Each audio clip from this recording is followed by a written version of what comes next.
welcome to The Explainer. Today, we're diving into one of humanity's oldest, biggest ideas, utopia. But we're not just going to talk about it. We're going to tear it down to its studs and rebuild it from the ground up. So let's kick things off with a question that might just blow your mind a little. We've always pictured utopia as this finished product, right? A perfect, flawless paradise where nothing ever goes wrong. But what if that very idea, that picture of static, unchanging perfection, what if that's the trap? Okay, so think of it like this. On one hand, you've got the classic view, utopia as this perfect, frozen-in-time paradise. It's done, finished. But on the other hand, there's this really radical new idea, utopia as a living system. Yeah, you heard that right. Not a place you get to, but a process, something that's constantly adapting, evolving, something that actually breathes. So to really get our heads around this big shift, we've got to first tackle what's called the perfection paradox. This is the absolute core reason why our classic picture of a perfect world, well, it's just plain wrong. It really all boils down to one simple, unavoidable law of the universe, entropy. You've probably heard of it, right? The second law of thermodynamics. It basically says that any closed system left to its own devices will naturally go from order to, well, chaos. Things just fall apart. And that one simple law, it completely changes how we have to think about a perfect society. And here's the real kicker. If any system stops changing, if it stops fighting back against that natural slide into chaos, it's basically dead. So think about it. A society that finally reaches that permanent perfection would be totally stagnant, lifeless. It might look like a paradise, sure, but it'd be a paradise of statues. Okay, so this flips everything on its head. It gives us a completely new way to think about an ideal society. It's not some perfect, static machine. No, it's a living, breathing organism. And this idea is so powerful. See, life and consciousness, they're what you call open systems. They're constantly fighting entropy by taking in energy and information to create order. So a real utopia, well, it isn't a place at all. It's a process. It's the collective mind of a society actively turning chaos into meaning, into creativity, into structure. This, right here, this is the core shift. The whole point isn't to get to utopia and then just stop. The real goal is to keep up the movement towards it. A truly healthy society is always kind of dancing around this ideal state, constantly correcting itself, swinging back and forth in this beautiful, living rhythm. All right, so if we're talking about a living system, how does it actually work? Well, the whole idea is that it functions through two different but totally complementary roles. They're almost symbiotic. Now get this. This setup, it isn't about power or money, not at all. It's about how a society shares two different kinds of social energy. On one side, you've got an archetype called the struggling dads.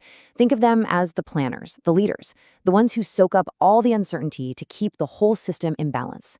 Their job is all about responsibility. And then on the other side, you have the beneficiaries. They're the ones who get to enjoy that stability to create amazing things like art, culture, and meaning. Their role is all about gratitude and satisfaction. You can almost think of it like the society is breathing.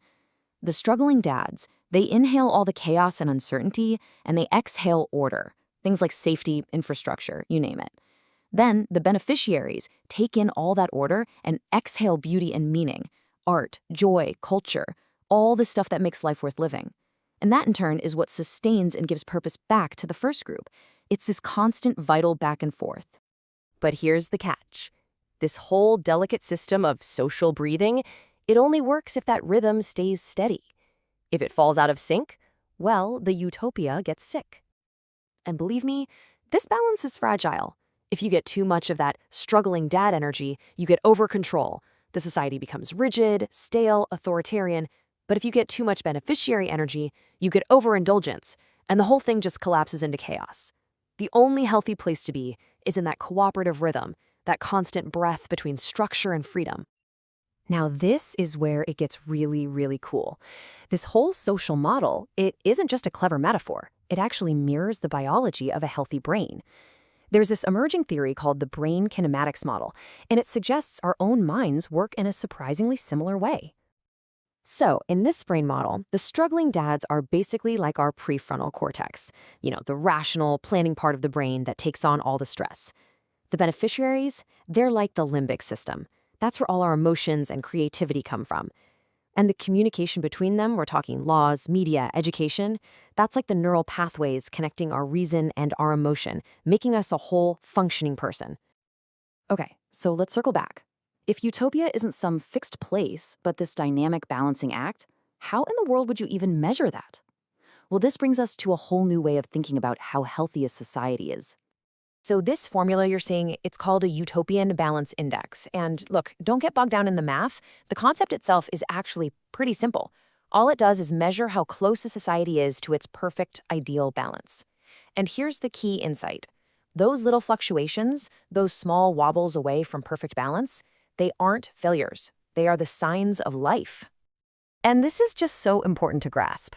A perfect score of 1 with a 0 wiggle room would mean the society is dead, stagnant. But too much deviation and it all falls apart. The sweet spot, the real sign of a healthy utopia, is that constant, stable, rhythmic pulse around that ideal point. Which brings us to the ultimate takeaway from all of this. The goal of a perfect society isn't to make everybody the same. It's not about getting rid of all struggle or all joy, for that matter. No, it's about creating a system where these different roles, these different energies can work together in this beautiful cooperative dance. Because it's that dynamic exchange that gives a society its lifeblood. It's a living rhythm where the people who struggle create the space for joy, and the people who enjoy create the meaning for that struggle. So in the end, utopia isn't some destination we're all trying to get to. It's the direction we consciously choose to move in together.